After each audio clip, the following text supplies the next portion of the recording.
الرحمن الرحیم الصلاۃ والسلام علیک یا رسول اللہ وعلی آلک واصحابک یا حبیب اللہ الصلاۃ والسلام علیک یا نبی اللہ وعلی آلک واصحابک یا نور اللہ۔ فرمان آخری نبی صلی اللہ تعالی علیہ وآلہ وسلم جس نے مجھ پر روز جمعہ 200 بار درود شریف پڑھے اس کے 200 سال کے گناہ معاف ہوں گے۔ صلو علی الحبیب صلی اللہ علی محمد۔ حدیث پاک کا مفہوم ہے کہ تحفہ دینے سے محبت بڑھتی ہے، تحفہ دینے سے محبت بڑھتی ہے، تو تحفہ کس طرح کا دینا چاہیے جس میں دین و دنیا کی بھلائیاں ہوں؟ حدیث سنا دینی چاہیے تحفے میں، بزرگوں کے عمل سے تو یہ ثابت ہے، اور اب اس دور میں تو حدیث سنانے سے شاید تحفہ، اور پتہ نہیں یہاں تحفے سے مراد مادی تحفہ یا جو میں نے حدیث پاک کا مثال دی یہ تحفہ ہے، تو یہ مجھے نہیں پتا۔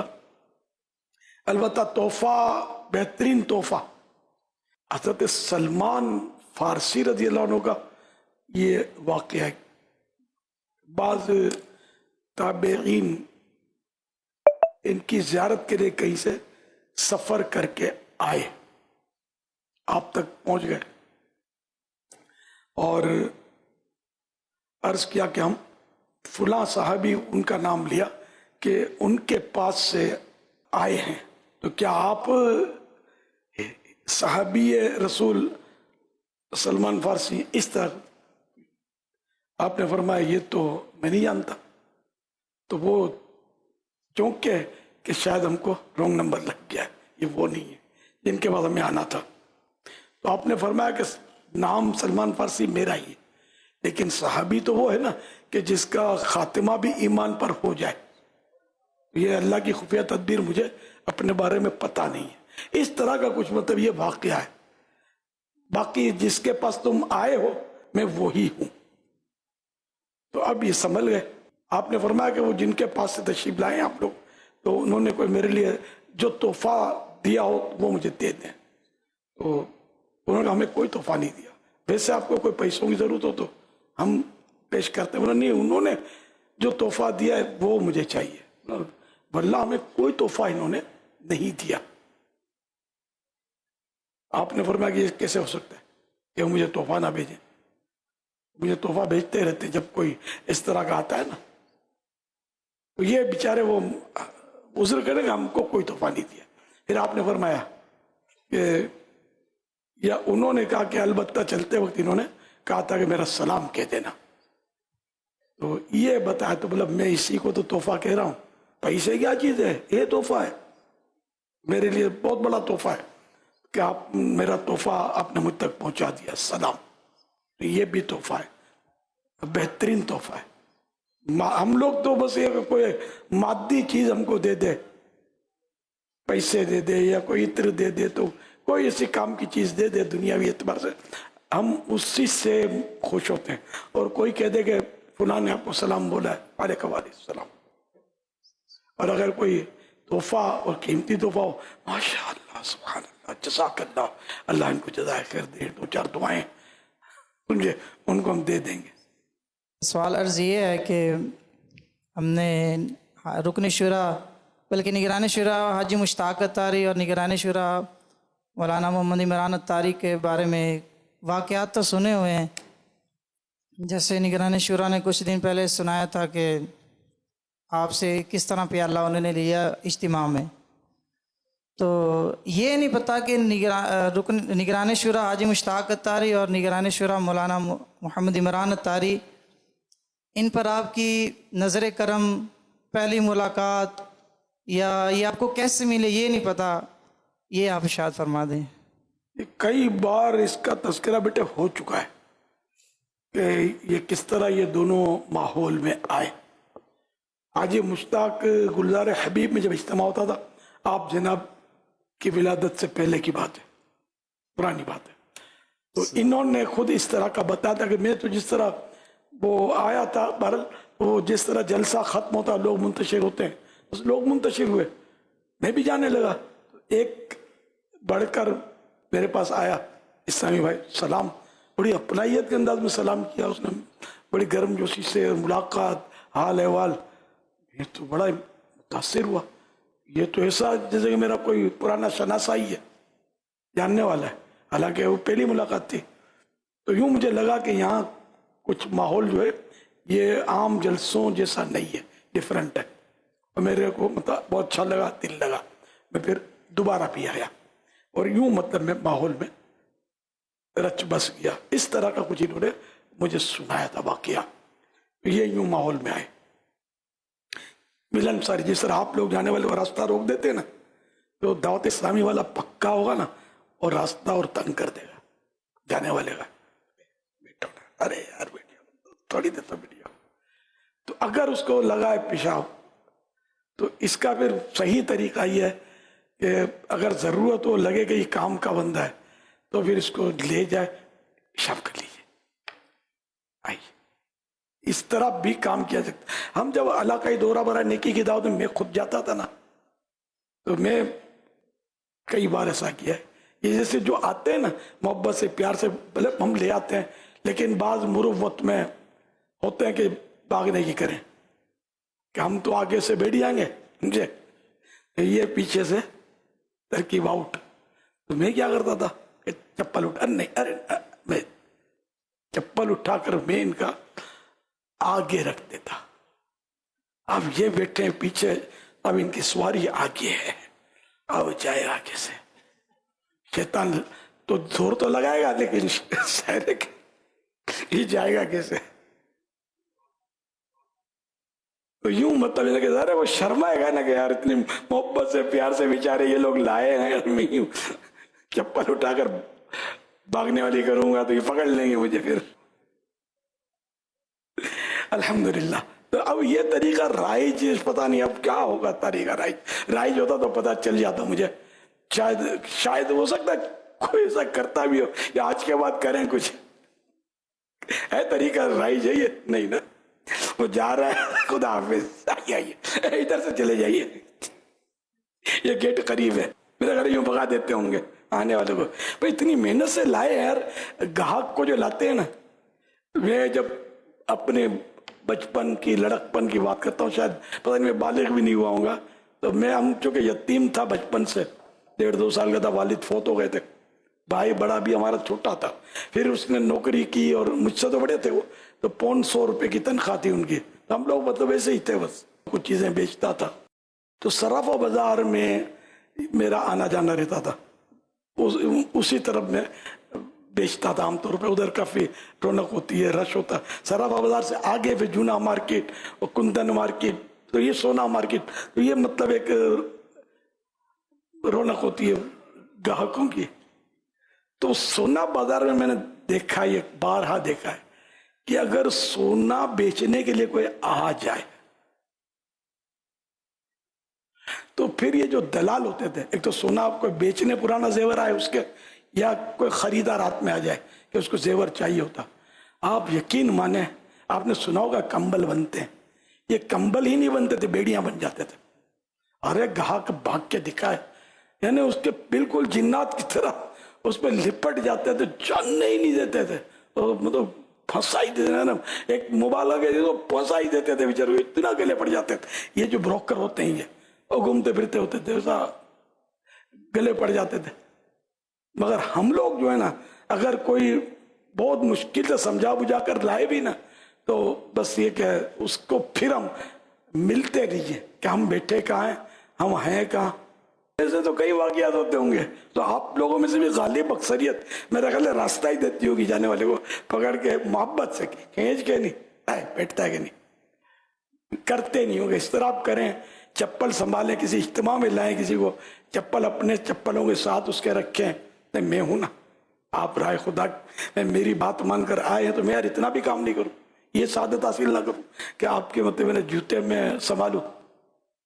فکر نہیں کریں یوں کر کے اس کو سب پیار دیں کہ واقعی یہ دعوت اسلامی ویسے پھیلی ہے بڑی پیار سے، ورنہ میں کوئی اچھا مقرر نہیں ہوں. جب سے ہوش سنبھالے بڑے بڑے زوردار مقررین میں نے دیکھے ہیں. اب بھی آپ دیکھتے ہیں ایک سے ایک مقرر. اب کئی مقرر دنیا سے رخصت ہو گئے، اب دوسرے مقرر ہے نا. تو جلسوں میں ذرا یہ صورت نہیں ہوتی جو ہمارے اجتماع میں جو انداز ہوتا ہے. حالانکہ ہمارا بیان ان کی طرح زوردار نہیں ہوتا کہ آدمی وقتی طور پہ ایک دم جوش میں آ جائے اور پھر مطلب بعد میں کوئی کسی کو مڑ کے دیکھتا نہیں، کوئی ماحول ہی نہیں ہوتا نا. لیکن ہمارے ہاں کوششیں کی ہیں کہ کچھ نہ کچھ ماحول بنے.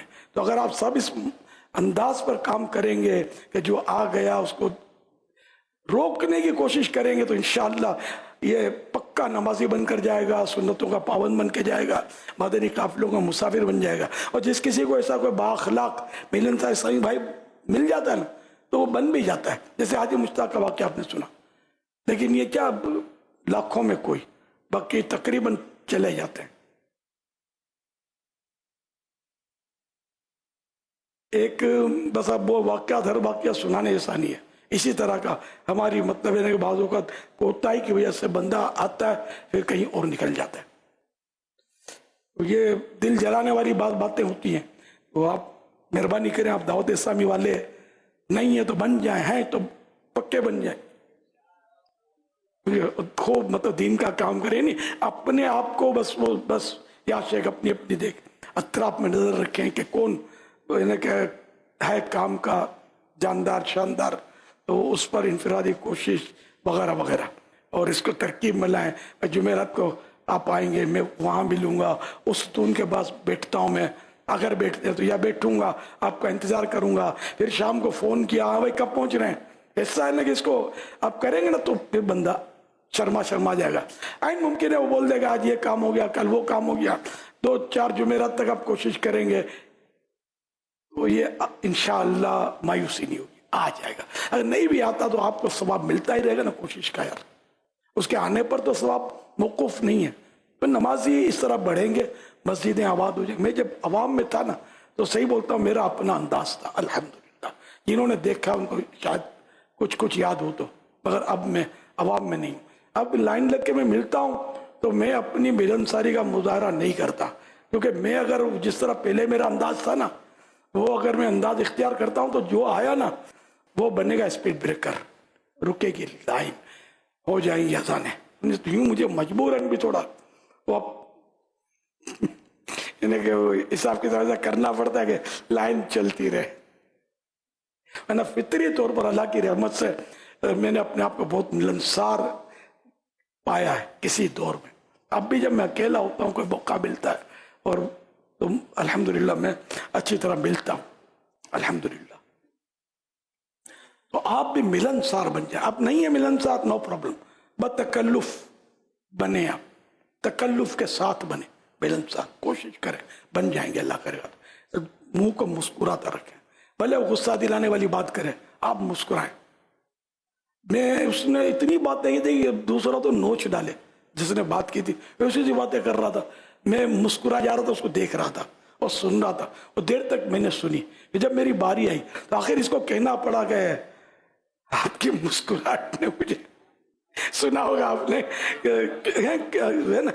کتنا، میں صحیح بول رہا ہوں، اندر سے مجھے بھی غصہ آ رہا تھا کہ اس کو جھاڑ کے بٹھا دو. یار کیا مطلب بولے جا رہا ہے. لیکن نہیں، ہم لوگوں کا یہ کام نہیں ہے کہ اگر وہ آج دینداروں کے قریب آیا تو کل دین کے قریب آ جائے گا، ہے نا. اور انشاءاللہ ہم اگر جھاڑ دیں گے یا بے رخی کریں گے کہ بھائی اب بس ہوا، اب بیٹھو گے بھی دوسرے کی باری ہے نا بھائی آپ کیا کہنا چاہتے ہیں سوال کیجئے، تو پھر وہ ظاہر کہ اس کا دل ٹوٹ جاتا اور شاید اپنے گناہ میں مزید بندہ پکا ہو جائے. تو اس لیے یہ بہت احتیاط کے مدنی پھول ہیں جو کبھی کبھی یہ ملتے ہیں، اس کو سنبھال لیں. اور جو اس کو جتنا زیادہ سنبھالے گا اتنا پکا دعوت اسلامی کا وہ زیادہ بنے گا انشاءاللہ. میرا سوال عرض ہے کہ جو ہم نعت کلام پڑھتے ہیں جس اشعار کی سمجھ نہ آئے وہ بابا جان پڑھنا چاہیے یا نہیں؟ قرآن کریم کی ہم تلاوت کرتے ہیں، سمجھ میں نہ آئے تو کرنی چاہیے یا نہیں. تو سرکار اعلیٰ حضرت رحمت اللہ علیہ کا کلام اس طرح اپنے مسلمہ بزرگ جو تھے ان کا کلام جن سے دل مطمئن ہے کہ انہوں نے شریعت کے خلاف نہیں لکھا ہوگا، تو وہ نہ سمجھ میں آئے تو پڑھنے میں کیا حرج ہے؟ باقی عام نعتخوانوں کا بس کبھی کبھی ماتھا ٹھنکتا ہے کہ یہ کیا بول دیا اس نے. تو اشعار تو عام طور پہ نہیں سمجھ آتے. بڑا تم ترک کا نعتخواں ہوگا، اس کو شعر کا مطلب پوچھو گے نا تو شاید یہ پھر وہ اندھیرے میں فائرنگ شروع کر دے. جنرل بات کر رہا ہوں، جاننے والے سمجھنے والے بھی ہوتے ہیں سمجھے، لیکن جنرل بات کر رہا ہوں کہ اشعار کو سمجھنا تھوڑا مشکل ہوتا ہے. یہ بھی ایک فن ہے نا. میری عرض ہے کہ کوئی اپنے باطن کو اچھا کرنا چاہتا ہے تو اس کو ابتدا کیسے اور کہاں سے کرنی چاہیے؟ اس کی ابتدا اور انتہا کی معلومات تو نہیں ہے، لیکن یہ کہ ہر گناہ سے بچے، نیکیاں کرتا رہے، بری صحبت سے بچے، اچھی صحبت اختیار کرے اور دینی مطالعہ کرے، اپنے فرائض علوم حاصل کرے، منشیات، مولکات، انہیں نجات دلانے والے اعمال اور ہلاک کرنے والے، برباد کرنے والے اعمال کی پہچان، ان کی معلومات، اس کی اسٹڈی کرتا رہے. یا سیدی، اللہ تعالیٰ نے ماں باپ کی فرما برداری اور خدمت کا ہمیں حکم فرمایا، حتیٰ کہ اف تک بھی نہ کہنے کا ہمیں حکم ہوا. کیا والدین بیٹے کی دل آزاری کا سبب بن سکتے ہیں؟ کیا باپ بیٹے کو ڈانٹے یا باپ بیٹے کو کچھ لوگوں کے سامنے جھاڑ دے تو بیٹے کو والد کے متعلق دل میں یہ لانا چاہیے کہ یہ تو میری دل آزاری کر دی، یا باپ جو والد ہے اس کو بھی اس بات کو ڈر جانا چاہیے کہ یہ اس کی دل آزاری نہ ہوئی ہو؟ اسی طرح استاذ اور شاگرد کا معاملہ ہے. کیا استاذ بھی شاگرد کی دل آزاری کر سکتا ہے؟ کیا ایسا پاسبل ہے؟ اگر ایسا ہو تو پھر اس کی تلافی کیسے ممکن ہو کہ باپ کو کون بتائے کہ آپ نے تو بیٹے کی دل آزاری کر دی، یا استاذ کو کون بتائے، یا بیٹا بھی چھوٹا ہے، نابالغ ہے، چھوٹی عمر ہے، تو باپ کس حد تک بیٹے کو مار سکتا ہے، یا اس کی زوجہ بیٹے کی ماں اس کو مارتی ہے تو وہ کس حد تک اس کو جو نا وہ مار سکتی ہے؟ اس میں کچھ رہنمائی ارشاد فرمائیے گا. اسی طرح ہمارے تنظیمی انداز ہیں، ہمارے نگران ہوتے ہیں، ماتحت ہوتے ہیں، تو یہ دل آزاری کا جو معاملہ ہے وہ کس حد تک ممکن ہے، اور جو ماتحت ہے اس کو دل کتنا بڑا رکھنا چاہیے، اور جس نے کی ہے اس کو بھی جو نا وہ سمجھانے کا کیا انداز ہونا چاہیے؟ کچھ باقی رہ گئی ہے کسر؟ ماشاء اللہ.